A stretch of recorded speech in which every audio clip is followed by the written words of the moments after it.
बिस्मिल्लाहिर्रहमानिर्रहीम और अस्सलाम वालेकुम। 21 अक्टूबर और पाकिस्तान में पीर की सुबह। आज अभी तक की अहम खबरें हैं और मेरा तज्जिया।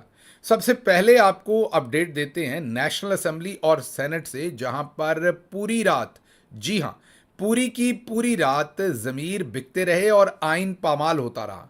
जब मैं पूरी रात कह रहा हूं तो आपकी हैरानी के लिए सारी रात, बल्कि सुबह 7 बजे तक ये खेल खेला जाता रहा और वोटिंग होती रही इन तरामीम के ऊपर। और सेनेट के अंदर क्या हुआ वो तो हमने आपके सामने रखा था, मजीद भी कुछ तफसील देंगे, लेकिन जो कौमी असम्बली के अंदर हुआ वो आपको बताएंगे तो आप हैरान रह जाएंगे। कुछ ऐसे नाम भी आपके सामने बताएंगे जो आप हिलकर रह जाएंगे कि क्या वो भी इस तरफ वोट दे सकते थे या वोट देने को राज़ी हो सकते थे, या क्या वो भी अपने वालदैन की, अपने घर वालों की तमाम तर जो कुर्बानियाँ हैं उनको छोड़कर वहाँ पर मौजूद हो सकते थे मुबैना तौर पर रिपोर्टेडली या नहीं। बहुत गहरी आपको तकलीफ़ होगी जब मैं ये सारे नाम आपके सामने रिवील करूँगा। लेकिन बहरहाल पहले कौमी असम्बली में क्या हुआ वो आपको बता देते हैं। जब कौमी असम्बली के अंदर इन तरामीम को पास करवाने का मौका आया, सेनेट से तो पहले ही पास करवा लिया, और सेनेट के अंदर 64 मेंबर्स इकट्ठे किए गए और उनमें से एक मेंबर यूसुफ रज़ा गिलानी जो चेयरमैन सेनेट है उनका वोट माइनस हो गया। 65 इकट्ठे किए थे, 64 चाहिए थे, एक माइनस होके तो 64 बन गए और यूं 2/3 मेजॉरिटी हासिल कर ली गई। लेकिन उसमें जो बीएनपी के 2 सेनेटर्स थे उन्हें बंदूक के जोर पर जो है वो लाया गया था। हमने आपके सामने वीडियो भी रखी थी। अब जो मैंगल साहब हैं उन्होंने उन दोनों सेनेटर से, जो खातून और मर्द उनके 2 सेनेटर्स हैं, उनसे इस्तीफ़ा तलब कर लिया और उन्हें कहा है कि फौरी तौर पर इस्तीफ़ा दें। अगर आप कल तक मुस्तफ़ी ना हुए तो हम आपके ख़िलाफ़ रेफरेंस बनाकर भेजेंगे। अब ये बड़ी इंटरेस्टिंग बात है क्योंकि एक तरफ मैंगल साहब तौजीह दे रहे थे, उनकी सफाई दे रहे थे कि उन्होंने इसलिए वोट दिया कि उनके बेटे को अगवा कर लिया, उनके साथ ये कर दिया, दूसरी तरफ उनसे इस्तीफ़ा भी मांग रहे हैं। तो ये थोड़ी कंट्राडिक्टरी है, लेकिन ऐसी ही सियासत हमेशा करते रहे मैंगल साहब। एक तरफ इस्टेब्लिशमेंट के साथ मिलकर इमरान खान के खिलाफ साजिश की थी। 9 अप्रैल 2022 को इमरान खान के खिलाफ वोट दिया था, याद कीजिए, वो तब भी जनरल बाजवा के कहने पर दिया था। एक तरफ एंटी इस्टेब्लिशमेंट बनते हैं, दूसरी तरफ हमेशा इस्टेब्लिशमेंट के साथ मिलके खेल खेलते हैं, पुराना वतीरा है। और शायद यही वजह है कि आज बलूचिस्तान में मारंग बलोच और दूसरे जो यंग लीडर्स हैं, अवाम उनसे मुतवज्जे है और अब इनको इसलिए, पहले तो ओपनली इस्टेब्लिशमेंट के साथ खेल खेलते थे, अब ये इस तरह के खेल खेलने पड़ रहे हैं कि एक तरफ सफाइयाँ, एक तरफ इस्तीफ़े मांग रहे हैं। ये वो मारंग बलोच और वो वाला प्रेशर है। बहरहाल हम कौमी असम्बली में आते हैं क्योंकि सेनेट के अंदर इन्होंने डॉक्टर जरका और जो फैसल सलीम है उनको इस्तेमाल नहीं किया, रिजर्व में रखा। और वो इसलिए था कि अगर किसी का ज़मीर जाग जाए, कोई ना आए या बीएनपी वाले वोट ना दें उनके साथ, जाहिर है उनके साथ तो ये तय हुआ होगा वोट देने का, अगर वो वोट ना दें तो फिर डॉक्टर जरका और फैसल सलीम से वोट लिया जाएगा। उन्हें रिजर्व में रखा, उनसे वोट नहीं लिया और उन दोनों की सीटें बचा लीं, क्योंकि अगर वो वोट करते तो फिर उनके खिलाफ रेफरेंस जाता और वो डी सीट हो जाते। लेकिन वो रिजर्व में बैठे हुए थे, वो इनके साथ आमादा थे, वोट देने के लिए तैयार थे और उनको इन्होंने रिजर्व में रखा और उनको दिखा के बीएनपी के साथ बेहतर डील काट ली, वरना शायद वो डील इनको ना मिलती। कहा कि हमारे नंबर्स तो पूरे हैं, अगर बीएनपी के 2 सेनेटर्स इनको वोट ना भी देते तो फिर भी ये उन दोनों से वोट ले लेते। तो ये तो सूरत हाल है सेनेट की कि वहाँ पर ये हुआ। अब कौमी असम्बली में ऐसा नहीं था, वहाँ पर वोट कम थे। वहाँ इन्हें कम से कम 5 वोट दरकार थे जो तहरीक इंसाफ के लोगों के लेने थे, खरीद के उनके ज़मीर, उनसे वोट लिए गए। जिन्होंने वोट दिया, चौधरी इलियास, मैंने आपको इसी व्लॉग के अंदर बताया था कि वो शख्स गद्दार है, कहता रहा कि मैं गद्दार नहीं हूँ, बार बार उन्होंने यकीन दिलाया। उन्होंने अपने भतीजे के थ्रू मेरे से रब्ता भी करवाया, उनके एक भतीजा जो है वो न्यूयॉर्क में रहते हैं, उन्होंने मुझसे रब्ता किया, कस्में कुरानें उठाई कि मेरे चचा जो हैं वो बिल्कुल साथ हैं। इमरान रियाज ने उनके बारे में ख़बर दी तो वो इमरान रियाज को सीधा हो गए, उल्टा उनके ऊपर जो है वो तनकीद शुरू कर दी। मैंने तब भी उनको जवाब दिया, चौधरी लियाज साहब को, कि तनकीद करने के बजाय आप क्यों नहीं अपनी पार्टी की जो एफिलिएशन है उसे चेंज करवाते। ये वो साहब हैं जो जीते हमारी सीट पर थे, लेकिन ये काफ लीग के खाते में रहे और काफ लीग ने, मज़े की बात यह कि इनकी एक सीट की वजह से काफ लीग को एक अजाफी एमएनए की सीट भी कौमी असम्बली के अंदर मिली और ये उस पर खामोश रहे। ये पहले दिन से ही बिके हुए थे, बेज़मीर इंसान थे, माजरत के साथ मैं यही कहूँगा कि बेशरम इंसान थे, लेकिन धोखादही करते रहे और इसमें कुछ अपनों ने भी ज़ख्म दिए हैं। जी हाँ, कुछ पार्टी के हमारे अपने हैं जो इन्हें प्रोटेक्ट करते रहे, उनका नाम खान साहब के सामने भी रखेंगे और किसी टाइम आपके सामने भी रखेंगे। पार्टी में तो मैं उठा चुका हूं। तो कुछ अपने हैं जिन्होंने इनको प्रोटेक्ट भी किया और वक्त पर इस कैंसर का इलाज नहीं किया और आज ये दिन देखना पड़ रहा है। उसके बाद उस्मान अली जो साहिवाल से एमएनए हैं, साहिवाल डिवीज़न से, और इन्होंने बाकायदा, इनकी तो वीडियो भी हर जगह पर है जहाँ पर ये कुरान करीम के ऊपर हाथ रख कर हल्फ दे रहे हैं कि मैं वोट जो है वो सिर्फ़ और सिर्फ इमरान खान के कहने पर दूंगा, कहीं और नहीं दूंगा। तो अब उलमा कराम बताएंगे कि ऐसे शख्स की क्या सज़ा होगी जो कुरान का हल्फ जो है वो इस तरीके से। मुबारक ज़ेब ये भी बार बार करते रहे दावा कि मैं इमरान खान के साथ ही वोट दूंगा, मैं उनके ख़िलाफ़ वोट नहीं दे सकता। बाजोड़ से ये जीते थे और इनके भाई की शहादत हुई थी और भाई के नाम पर इन्होंने पहले वोट लिए और अब अपना ज़मीर बेच दिया। उसके बाद ज़हूर कुरैशी, जी हाँ, शाह महमूद कुरैशी साहब के गालिबन ये अजीज़ हैं करीबी, इन्होंने अपना ज़मीर बेचा है और इन्होंने भी वोट जो है वो पाकिस्तान तहरीक इंसाफ के ख़िलाफ़ दिया है। फिर औरंगज़ेब खिची साहब हैं, इन्होंने भी वोट जो है वो तहरीक इंसाफ के ख़िलाफ़ दिया है। तो ये 5 लोग जो हैं इन्होंने एक्टिवली वोट तहरीक इंसाफ के ख़िलाफ़ दिया है। अब जो मैं आगे कुछ नाम बताने हैं और उनमें एक नाम मैंने आपको बताना है, तो ज़रा कुर्सी पकड़ के बैठिएगा, थाम के बैठिएगा, क्योंकि आप भी हिल जाएंगे एक दफ़ा वो नाम सुन के। लेकिन पहले मैं आपको बता देता हूं जो नाम, रियाज फतेहाना साहब, इन्होंने भी धोखाधड़ी की है, पार्टी के साथ नहीं करनी चाहिए थी इन्हें। ये अमेरिका में थे, इनको मना किया था कि पाकिस्तान मत जाइए, ये गए, ये रिजर्व में बैठे रहे और इन्होंने वोट नहीं दिया, इनसे लिया नहीं उन्होंने वोट, क्योंकि वो इनको इसलिए लेके गए थे।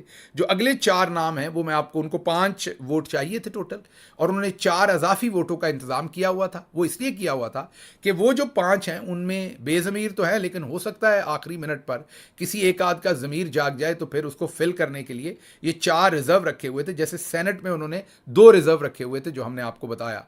तो अब ये जो 4 थे ये रिजर्व रखे हुए थे, जिनमें रियाज फतेहाना साहब थे, इनमें मिकदाद हुसैन साहब थे और इसमें ब्रिगेडियर असलम घुम्मन थे।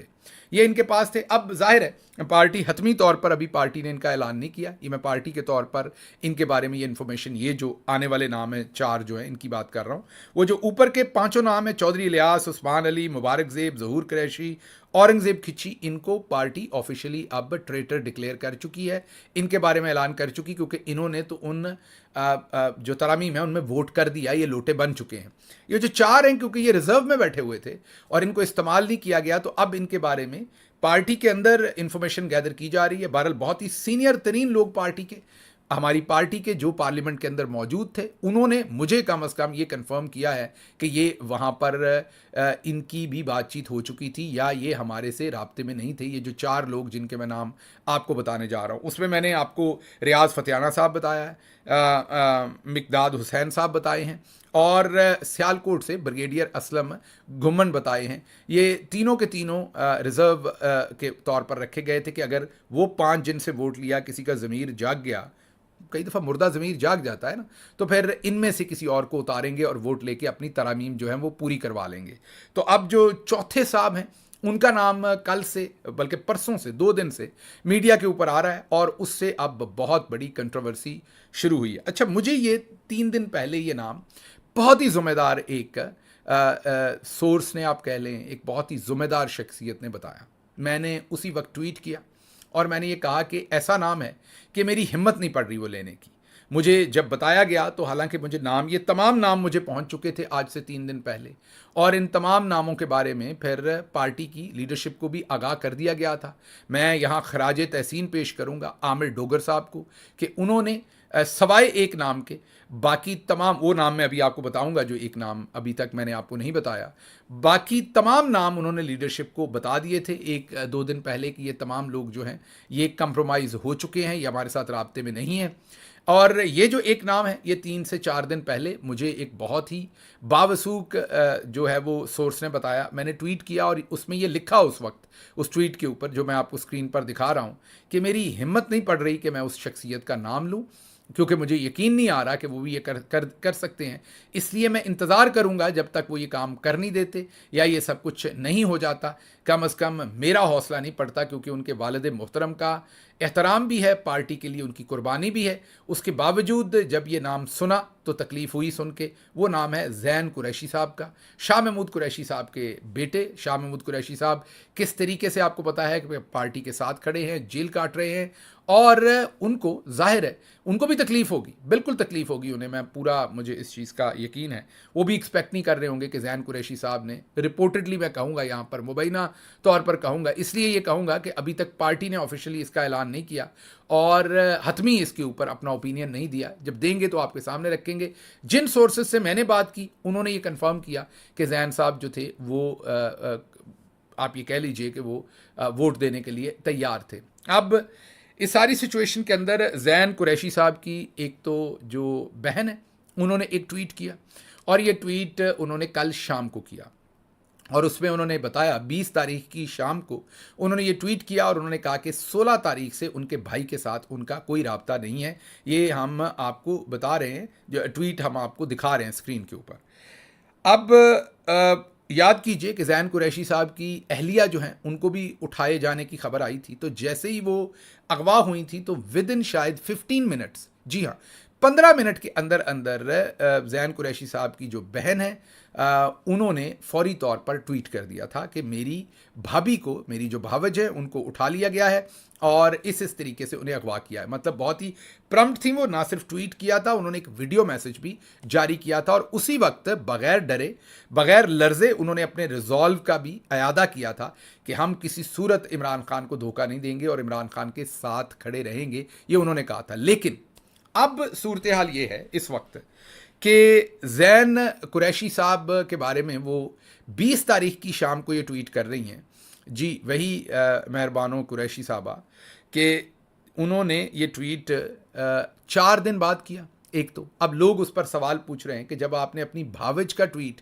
विद इन 15 मिनट्स किया और वीडियो मैसेज भी जारी किया, तो आपके भाई के साथ अगर 4 दिन से रब्ता नहीं था तो आपने 4 दिन से ये बात क्यों नहीं बताई, क्यों ट्वीट आपने नहीं किया? अच्छा, जब उनका ट्वीट आया मेहरबानो साहबा का, तो उससे कई घंटे पहले, बल्कि पूरा एक दिन पहले आप कह लें, पूरे मीडिया के अंदर, मैं तो ये नाम नहीं ले सका था, शाह साहब के एहतराम में, एक हमारे साथ जाहिर है वो सीनियर मेंबर है पार्टी के, उनके साथ मैंने काम किया हुआ है, उनका एहतराम है, वो बड़े ही क्रेडिबल और इंटेग्रिटी वाले आदमी हैं। मेरी राय तो उनके बारे में बहुत ही मोहतरम है, बड़े ही साफ़ सुथरी पॉलिटिक्स की, करप्शन उन्होंने नहीं की, अच्छा नाम है पाकिस्तान की सियासत का। तो मेरा हौसला नहीं पड़ा इन्फॉर्मेशन होने के बावजूद उसे आपके सामने डिस्क्लोज करने का। ट्विटर पे मैंने सिर्फ रिकॉर्ड की दुरुस्तगी के लिए लिख दिया कि एक नाम है जिसे मैं नहीं ले पा रहा, और मैंने वक्त बता दिया, लेकिन इन्फॉर्मेशन मेरे पास थी। तो अब सब लोगों ने मेहरबानो साहबा से ये पूछा कि आपने भाई के बारे में 4 दिन तक ट्वीट क्यों नहीं किया, तब क्यों किया जब पूरी दुनिया कह रही है कि वो कंप्रोमाइज़ हो गए और वोट दे रहे हैं, तो तब आपको अचानक क्यों याद आया? तो ये उनसे, उनके ट्वीट के नीचे तकरीबन हर शख्स ने ये सवालात पूछे।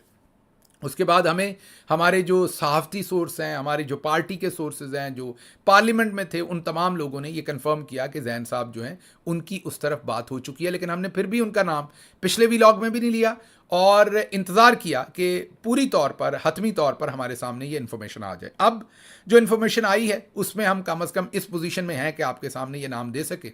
बहरहाल सुबह के 5 बजे, कोई तकरीबन आप ये कह लीजिए कि कोई 4:45 बजे के करीब ये वीडियो जो है वो जारी की गई पाकिस्तान के अंदर। माजरत कोई तकरीबन जब भी ये हो रही थी तमाम की तमाम ये जो तरामीम है ये जब हो रही थी, तो ऐन उस वक्त, वो सुबह के 4 बजे होंगे या 5 बजे होंगे, उस वक्त ज़ैन कुरैशी साहब का एक वीडियो मैसेज आया। अब वो वीडियो मैसेज क्या है पहले आपको सुनवा देते हैं, उसके बाद आपको बताते हैं कि इसमें प्रॉब्लम क्या है। सुनिए ज़रा। बिस्मिल्लाहिर्रहमानिर्रहीम। मुझे अभी टीवी के जरिए ये इतला मिली है कि मेरे खिलाफ एक झूठा और बेबुनियाद प्रोपेगेंडा किया जा रहा है और कहा जा रहा है कि मैं इस वक्त कौमी असेंबली में मौजूद हूं और इस 26वीं आईनी तरमीम को अपना वोट दे रहा हूं। मैं इसकी मुकम्मल तौर पे मजम्मत करना चाहता हूं, इसकी तरदीद करना चाहता हूं और यकीन दिलाना चाहता हूं अपने हल्के की आवाम को, अपनी पीटीआई की फैमिली को और अपने कायदीन को कि मैं कभी सोच भी नहीं सकता कि मैं इस अमेंडमेंट को वोट दूंगा। सुन लिया जी आपने।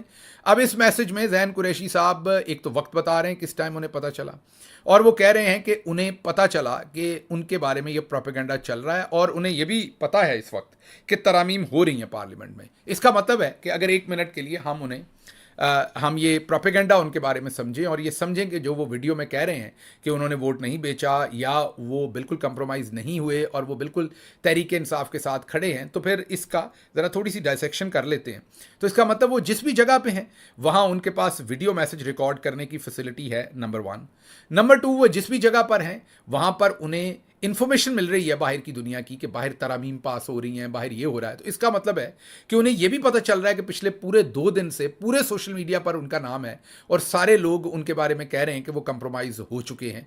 उनको ये भी पता चल गया होगा कि उनकी बहन ने भी उनकी गुमशुदगी की आखिरकार 4 दिन बाद जो है लेट एक ट्वीट कर दी है। उन्हें यह भी पता चल गया होगा कि उनकी ज़ौजा मोहतरमा, उनकी जो बेगम है, उनको भी अगवा किया गया था और उन्होंने ना उसकी कोई मजम्मत, ना उसके बारे में कोई बयान उन्होंने जारी नहीं किया। तो उस पर भी वीडियो कोई नहीं आया जब उनकी ज़ौजा को किया गया। फिर 16 तारीख से इनकी बहन के मुताबिक वो गायब हैं। इन्होंने किसी किस्म का कोई ट्वीट नहीं किया, अपनी बहन के ट्वीट के ऊपर ट्वीट नहीं किया। 2 दिन से जब पूरी दुनिया बात कर रही थी तब बात नहीं की।